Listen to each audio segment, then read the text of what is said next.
Minute जी। बहुत है। शुक्रिया दोस्तों।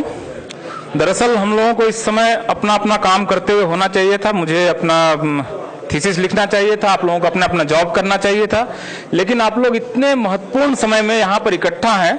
इसका ये मतलब है कि आप समझ रहे हैं कि इतिहास के किस महत्वपूर्ण मोड़ पर आप लोग यहाँ पर हैं। और मैं ये कहूँगा कि भारत में इतिहास की जो धारा है, जो एक क्रांति आप कहें कि अभी इसी के लगभग 1 किलोमीटर के दायरे में ये संविधान लिखा गया था। संविधान सभा के सारे सदस्य यहीं आसपास, यहाँ पर वो जो आजकल कस्तूरबा गांधी मार्ग पर हॉस्टल है वहीं रहते थे। बाबा साहब अम्बेडकर से लेकर सारे लोग आसपास रहे और उन्होंने एक संविधान लिखा। मैं बहुत गंभीरता से, बहुत संजीदगी से ये कहना चाहता हूँ कि ये प्रतिक्रांति का दौर है, काउंटर रिवॉल्यूशन का दौर है। रोक सकते हैं तो रोक लीजिए, वरना हम लोग पेशवाई के दौर में वापस जाने की दिशा में बढ़ रहे हैं। गंभीर समय इसलिए है क्योंकि भारतीय संविधान की जो मूल अवधारणा है 16(4), जिसमें कहा गया है कि 2 ही आधार पर आरक्षण दिया जा सकता है, दो ही बेस है और एक ही आर्टिकल है, बहुत ज्यादा नहीं है, 3 लाइन है, पढ़ लीजिए। सीधा सीधा मामला, वो उसमें बैकवर्डनेस होनी चाहिए, एडिक्वेट रिप्रेजेंटेशन नहीं होना चाहिए, 2 ही कैटेगरी है। तीसरा कोई आप लोगों को पढ़ना चाहिए, मुझे लगता है 16(4) आर्टिकल 3 लाइन का आर्टिकल है। अब ये बताइए कि सवर्ण जो है सोशली बैकवर्ड है? आप बताइए, सोशली बैकवर्ड है? सामाजिक पिछड़ापन है उनमें? मतलब उसका जो भिखारी भी है वो भी आशीर्वाद देता है। मतलब आप उसको रुपया देते हैं और वो भी यूं आशीर्वाद देता है। मतलब फटी धोती, टूटी साइकिल, मतलब उसको हिंदी बोलने की तमीज नहीं, आपको आशीर्वाद देता है। आपका नाम, बच्चे का नाम रखता है। आप में से बहुत सारे लोगों के बच्चे का नाम उन्होंने रखे होंगे, इस शब्द से रख दो, भला होगा। शादी ऐसे इस तारीख को करो, नहीं टूटेगी, पता नहीं क्या क्या। अब सोशली बैकवर्डनेस नहीं है, एडिक्वेट रिप्रेजेंटेशन। इस देश में सवर्ण अपनी आबादी से कम 4 गुना ज्यादा रिप्रेजेंटेड है। किसी ऑफिस में चले जाइए, यहाँ सारे ऑफिसेज हैं, सारे मिनिस्ट्रीज हैं, सारे मिनिस्ट्रीज का डाटा आरटीआई से निकला हुआ है। अपनी आबादी से कम 4 गुना रिप्रेजेंटेड है। दोनों शर्तों को पूरा नहीं करता है। आपने उनको आरक्षण दे दिया, किस आधार पे दे दिया, क्या है, क्या और कितनी हड़बड़ी।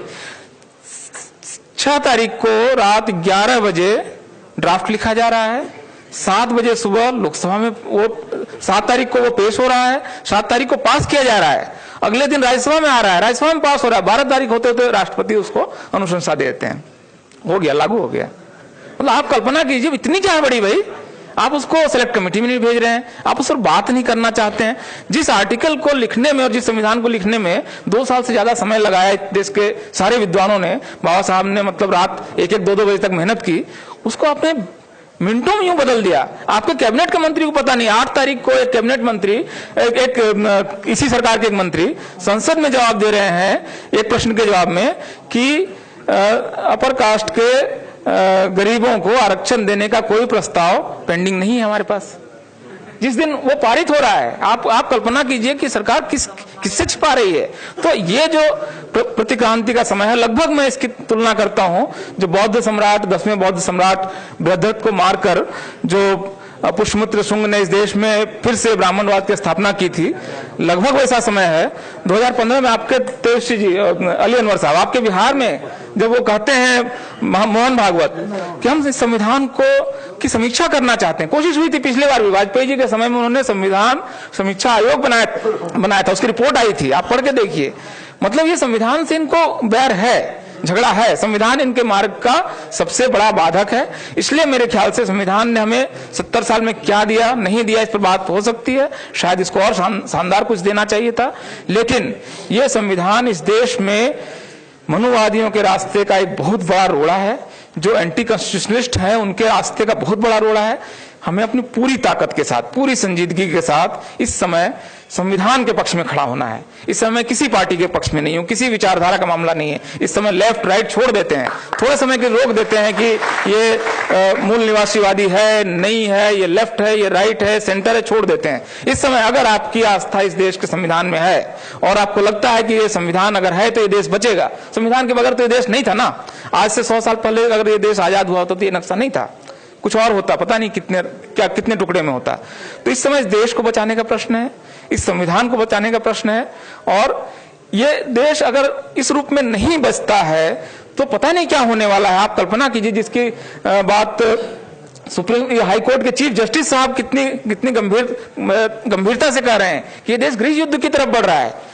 जस्ट इमेजिन द सिनेरियो, मतलब आप कल्पना कीजिए उस देश की जिस समय इस देश का वंचित को ये लगेगा कि इस देश में ये जो संविधान है जिसको तोड़ मोड़ दिया गया है और हमें फेल कर रहा है, कॉन्स्टिट्यूशन हमें हमारे जो महत्वाकांक्षाएं उसको पूरा नहीं कर रहा है। मतलब आप कल्पना कीजिए उस देश की। तो ये जो चीफ जस्टिस साहब हमें अलर्ट कर रहे हैं, उस स्थिति से अगर बचाना है, हम में से कोई नहीं चाहता है कि वो देश उस स्थिति में जाए जहां पर गृह युद्ध हो। तो अगर इसको बचाना है तो देश इस समय गलत लोगों के हाथ में है, संविधान विरोधियों के हाथ में है। संविधान बचाने का प्रश्न है। मैं रोस्टर पर इसमें बात नहीं कर रहा हूं, इस पर बात हो चुकी है। अगर रोस्टर लागू होता है तो इस देश में SC ST OBC पढ़ाने नहीं जाएगा, फिर से गुरुकुल सिस्टम आएगा और एकलव्य का अंगूठा फिर से काटा जाएगा। अगर आपको अपने एकलव्य का अंगूठा बचाना है, और देखिए एक टीचर इस समय आएगा वो अगले 30 साल तक रहेगा, और आप जानते हैं इंपेरिकल डाटा है इसका कि अपर कास्ट का टीचर लोअर कास्ट के टीचर्स स्टूडेंट्स को इंटरव्यू और वाइवा में कम नंबर देता है। इस देश में RTI का डाटा है, आपको चाहिए तो मैं दे देता हूं, वो नहीं देते हैं नंबर पर्याप्त, वो अपमानित करते हैं। मेरे साथ के एक दो शेड्यूल कास्ट के बच्चे क्लास में घुसते थे तो टीचर कहता था 2 बैल आ गए।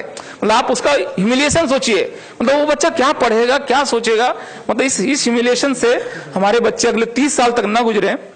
अभी की नियुक्तियों का मामला है, और ये अगर इस समय भर दिया, जो कि भर देंगे अगले 2 महीने में, तो अगले 30 साल के लिए पूरी यूनिवर्सिटीज फिक्स हो जाएंगी। जिस तरह आज 49 सेंट्रल यूनिवर्सिटीज में शेड्यूल्ड कास्ट का एक वाइस चांसलर नहीं है, OBC का एक वाइस चांसलर नहीं है, ये सारी यूनिवर्सिटीज का क्लासरूम का स्ट्रक्चर बदल देंगे। और ये जो अब हम लोगों में से बहुत सारे लोगों को एक बीच के समय में एक विंडो था, संविधान लागू हुआ और आपको मंडल कमीशन आता है, इस विंडो में हम सारे लोग घुस गए हैं। अब ये रास्ता रोका जा रहा है, रोकना अब इसको मुझे मेरे ख्याल से पूरी ताकत के साथ, कुछ नहीं समझ में आ रहा है। अभी आपको लगता है कि तेजस्वी जी का भाषण मेन स्ट्रीम मीडिया नहीं दिखा रहा है, निकालिए अपना मोबाइल, रिकॉर्ड कीजिए भाषण, अपलोड कीजिए, 10 लाख लोगों तक आज आप अगले 1 घंटे में पहुंचा सकते हैं। क्यों नहीं करते हैं? कौन रोक सकता है इसको? आपके हाथ में टूल है। आप इन बातों को रखिए। और 31 तारीख को मुझे लगता है कि दिल्ली में बहुत बड़ा प्रदर्शन होने वाला है, मंडी हाउस से लेकर संसद मार्च तक, संसद भवन तक, उसमें शामिल होइए। और सीधा इस समय मेरे ख्याल से बहुत सारे इश्यूज जो अमलेश जी उठा रहे थे कि SP क्या करे, BSP क्या करे, मुझे लगता है इसको छोड़ना चाहिए। इस समय हम भारत के नागरिक के तौर पर संविधान की रक्षा के अपने पवित्र दायित्व को पूरा करें। मेरे ख्याल से ये एजेंडा है, यही हमारा एकेडमिक्स का एजेंडा है, यही हमारे पॉलिटिक्स का एजेंडा है। बहुत बहुत धन्यवाद दोस्तों, बाकी लोगों को सुनते हैं।